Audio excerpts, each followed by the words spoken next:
Critical thinking के levels को आप मुख्तलिफ ऑथर्स के साथ मुख्तलिफ जगहों से पढ़ सकते हैं।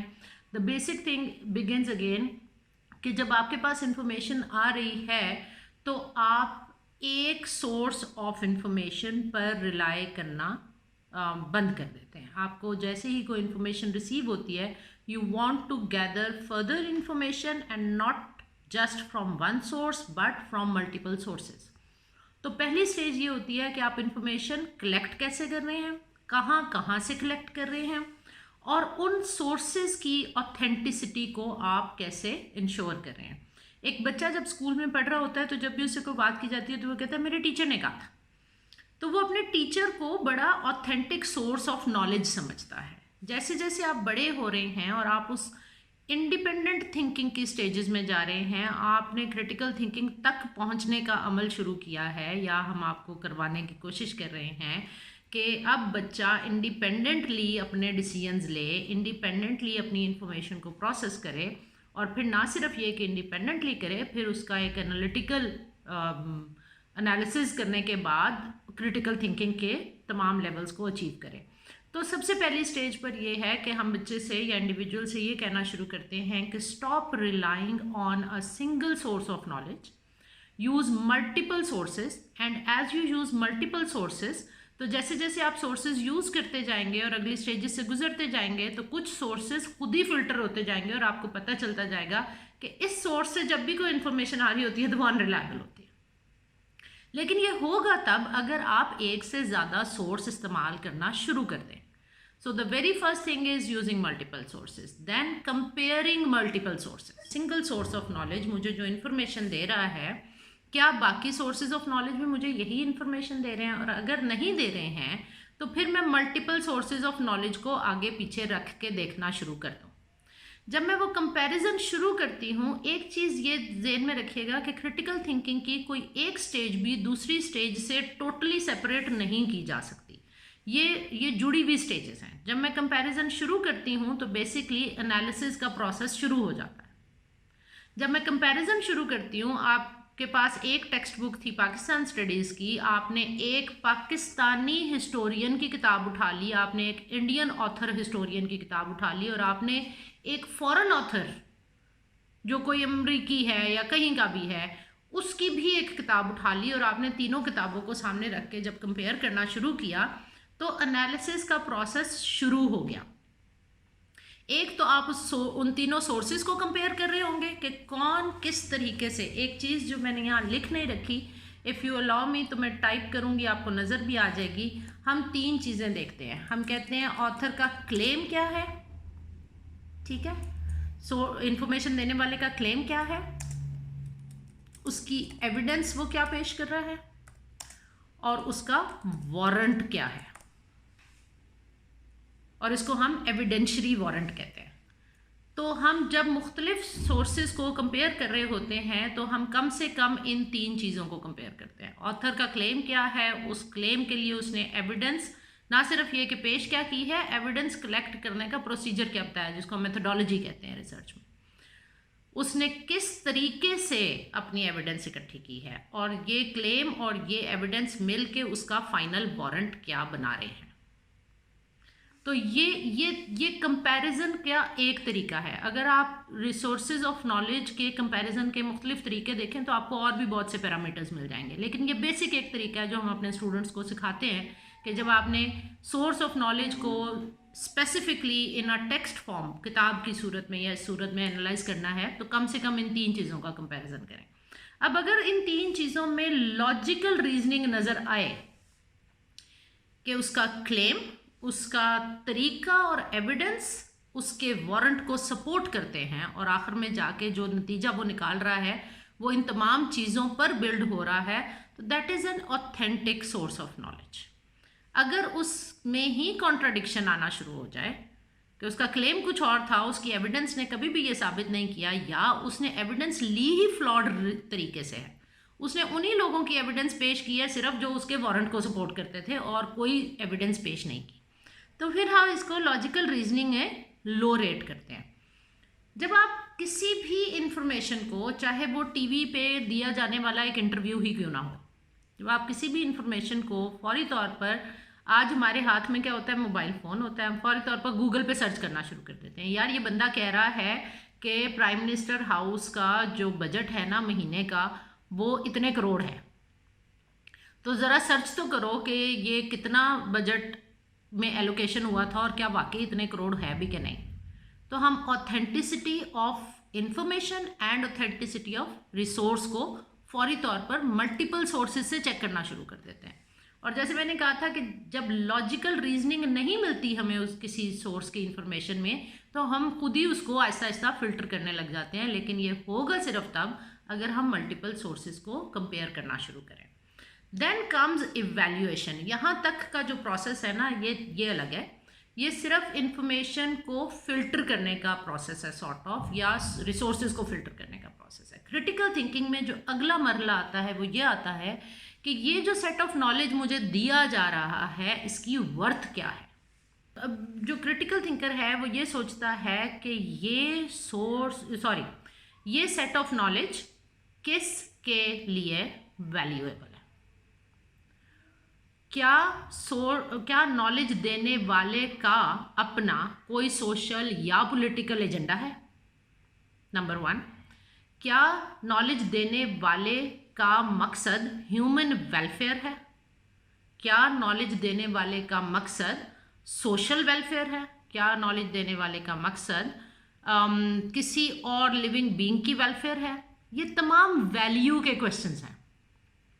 जो सेट ऑफ नॉलेज मेरे तक आ रहा है, जो इंफॉर्मेशन मेरे तक आ रही है, इसकी वैल्यू क्या है और किसके लिए है। This is the process of evaluation.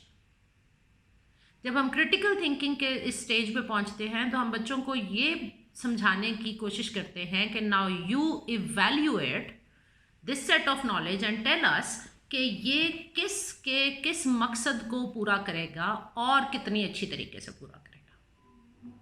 That is evaluation of knowledge and evaluation stage. अगर मेडिकल का स्टूडेंट है तो भी वो एक सेट ऑफ नॉलेज लेके उसको इवैल्यूएट करेगा कि क्या ये सेट ऑफ नॉलेज किसी बीमारी को ख़त्म करने के लिए वैल्यूएबल है या किसी दवाई को प्रमोट करने के लिए वैल्यूएबल है। क्या ये सेट ऑफ नॉलेज जिस तरह मैंने पाकिस्तान स्टडीज़ की एग्जांपल दी, क्या ये सेट ऑफ नॉलेज मेरे खित्ते में पीस बिल्डिंग के लिए वैल्यूएबल है या वॉर ग्लोरीफाई करने के लिए वैल्यूएबल है या अनरेस्ट क्रिएट करने के लिए किस चीज़ के लिए वैल्यूएबल है। पहली स्टेज पे आप सिर्फ नॉलेज के सोर्सेज, ऑथेंटिसिटी और उसकी लॉजिकल रीजनिंग ढूंढ रहे थे। दूसरी स्टेज पे आप नॉलेज को इवैल्यूएट करना शुरू कर देते हैं कि इसकी वैल्यू क्या है और किसके लिए है और ये किसका पर्पस फुलफिल करेगा और कौन सा पर्पस फुलफिल करेगा। And then either you get answers to your question or you get further and further questions। इसलिए क्रिटिकल थिंकर्स को जब आप मिलते हैं, जब आप उनसे बात करते हैं तो उनके पास जवाब कम होते हैं, सवाल ज़्यादा होते हैं। एक क्रिटिकल थिंकर इवैल्यूएट करता है कि जो कुछ बोला जा रहा है, जो कुछ लिखा जा रहा है, जो कुछ दिखाया जा रहा है, ये किस के लिए कितना वैल्यूएबल है। द क्वेश्चन इज कि क्या मैं इस नॉलेज को अपने प्रॉब्लम सॉल्विंग के लिए इस्तेमाल कर सकती हूँ या नहीं कर सकती हूँ। जिस तरह आप जो स्टडीज़ कर रहे हैं इसमें जो प्रॉब्लम सॉल्विंग है वो है फॉर पीस बिल्डिंग। आप जब भी कोई सेट ऑफ नॉलेज देखेंगे तो आप फौरी तौर पे पीस बिल्डिंग के लेंस से इवैल्यूएट करना शुरू करेंगे कि ये सेट ऑफ नॉलेज या ये इवेंट या ये इंफॉर्मेशन या ये गुफ्तगू जो इस वक्त हो रही है ये मेरे पर्पस के लिए क्या वैल्यू रखती है। क्या ये वैल्यूएशन आप फौरी तौर पे एज अ क्रिटिकल थिंकर करेंगे या ये किसी और बेहतर मकसद को फुलफिल करती है या किसी और कमतर मैं नहीं कहना चाहती लेकिन वैल्यू कम हो तो हम उसको कमतर कहेंगे।